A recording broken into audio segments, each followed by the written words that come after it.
Hey, got you talking. Yeah, she's probably saying, "Shut up, you suck." Aw, sleepy. I've been singing in a funny voice to her, and she's just looking at me like I'm really, really weird. I just love to mess with my guinea pig. Yes, I do. And I know you love the company. I know you love it when people talk to you or dangle lettuce and hay around you. I'm gonna go ahead and light my snow candle, hoping for snow tomorrow. Well, Sunday, sorry. Good Friday morning, everybody, and my fiance thinks I'm hardcore because I signed up for 2 virtual 10Ks, which I have to run this weekend. So basically how that works, if nobody's really familiar with the virtual 10K, those who are not runners, you sign up to do a race and you submit your results online. And you can run at your own time, at your own leisure. You don't have to get up like at 5 or 6 in the morning to run one of the events along with a large group of people. You can do it at your own leisure, at your own time, and yeah, you just submit the results and submit proof. I have the Strava app, and that is what I use, and it's interesting because one time I had the Strava app going when I was running one of my half marathons, and I didn't know that the course the course doesn't really align with the actual like technical distance. So when you're running the actual course, it can show up like as 13.6 or as 14 miles in the end, rather than, 13.1 miles exactly on the Strava app, which I'm still trying to figure out how that works. One time my best friend and running coach, Ray, he explained it all to me. And I still don't get it because I ran this particular race. It was actually Richmond. And when I crossed 13.1 according to the app, I actually ran it in 2 hours and 1 minute. But the actual finish line wasn't for another like half a mile. So it logged it as 2 hours, 7 minutes. I was pretty upset. And I was so confused. I'm going to go ahead and run. And I know the title says, "Do I miss being a flight attendant?" So I will get into that a little bit later because for the last 2 weeks, I've dreamt about being a flight attendant again like 3 times. So I'll get into all of that a little bit later, but first let's go running.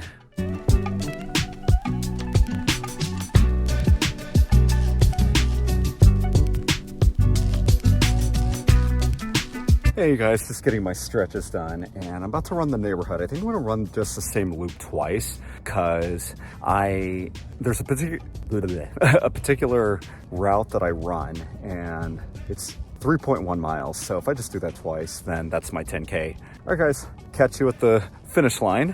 I wish me luck. I hear you, girl. Hi. She's talking.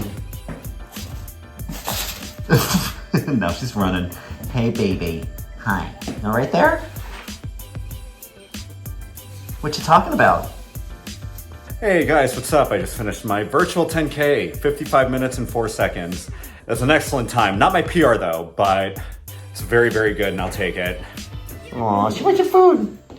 You want some food, huh? Hey, okay.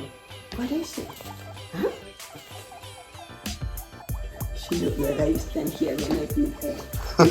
Okay. All right. Now you have to feed her. Now you have to give her some hay. Oh, she wants lettuce, you see? Yeah.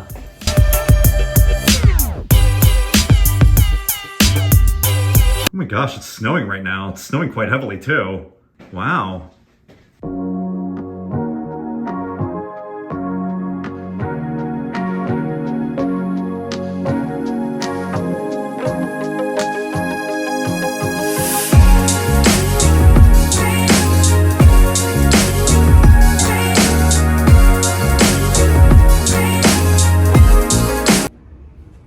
Do you hear that thunder? It's like a thunder snowstorm. Woo, it's really accumulating too. Wow, look at this. This is so cool. Wow. Really quick, I just saw lightning again. Thunder, thunder. Thundersnow. Yeah, I've never seen nothing like that. Crazy.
I hope everybody's evening is going well. I just took a long nap, and I mean a long nap for me, like an hour and a half. But winter break is almost done, and kind of sad about that. But we are supposed to be getting a lot of snow Sunday, so it may actually extend my vacation just a little bit longer, maybe by a day or two. We'll see. But it just depends on how epic this thing is actually going to be. Well, I'm tired.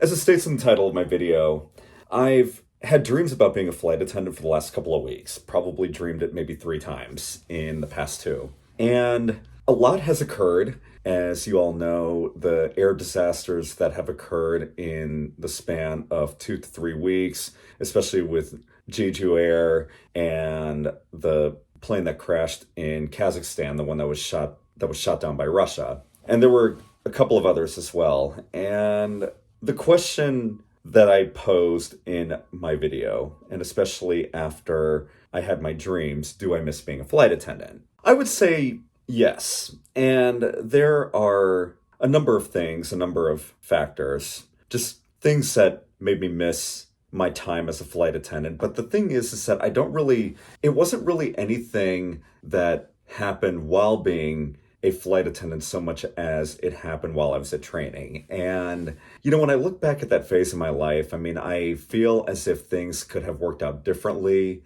Even if I was not destined to remain a flight attendant, I just kind of wished that things had kind of gone in a different direction that would have made me want to stay a lot longer. Because initially, this was going to be a complete career makeover, career switch. I was not going to go back to teaching. I thought that I was done with teaching. I thought I had burned out. And the problem with being a flight attendant, well, considering the schedule, considering the things that I went through on my trips, on the line, actually burned me out a lot faster. A lot of the things that I could go into, I mean, I already went into them in my very first video on this channel, and then the reasons to be and the reasons not to be a flight attendant video, which were posted several months ago. But just reflecting and kind of looking back on it, I miss a lot of the people that I met, especially in training,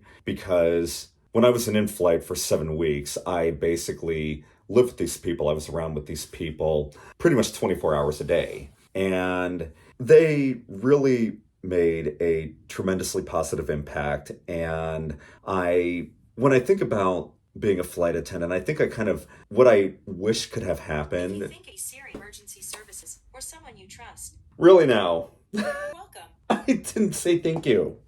Let's try that again.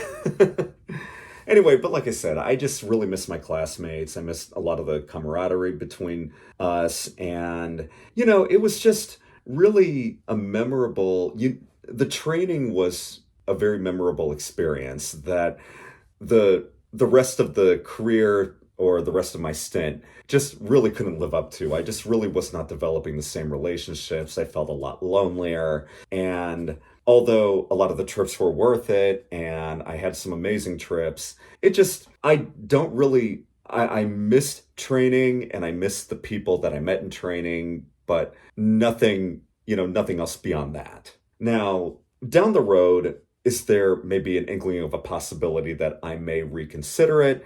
Yes, but I'm going to wait and see if everything else fails first before I go back. Quitting my main line, do I have any regrets? I still to this day cannot say that I do, but there's always those what ifs that kind of remain in the back of my mind. And I always think about it, and I feel like I'm going to go through phases where I am having these dreams and I'm going to continue dreaming about being a flight attendant, especially with my fiance still being a flight attendant and still working for the mainline airline that I work for. And I just feel like there will be some things that nag at me, but again, I really cannot say that I feel bad or feel guilty for the decision that I made. Even when I see a lot of the friends that I made, my classmates, and I see their posts and I see them traveling all over the place. And yeah, I mean, part of me thinks, I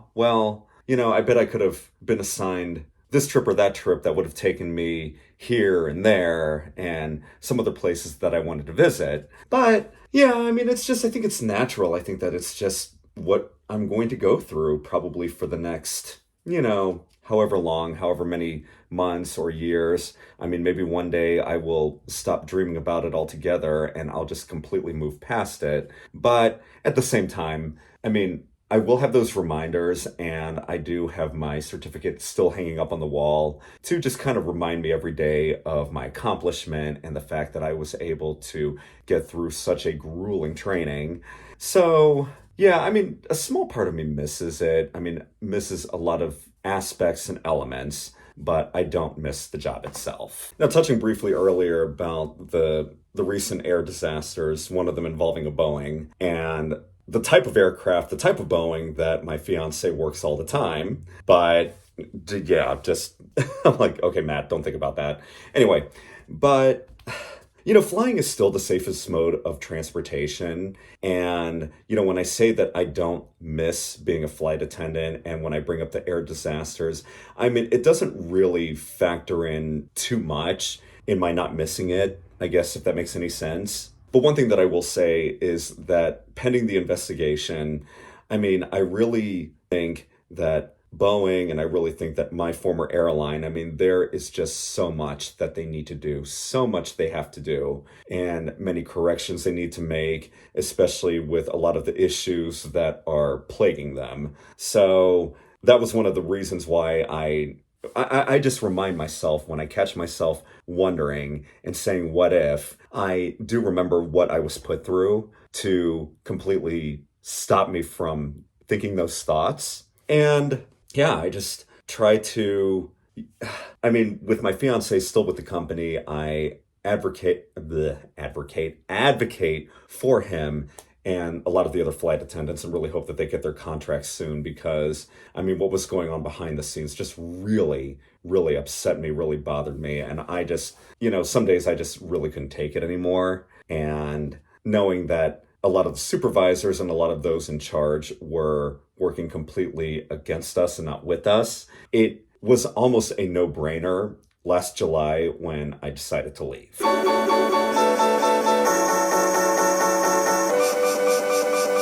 Going to have an IPA in my Lucky Leprechaun glass. that I got instead of a medal this race. It was a Lucky Leprechaun 5K. So yeah, get this cool beer glass instead of a medal. I don't mind it. Happy hour at the Todd Sam household.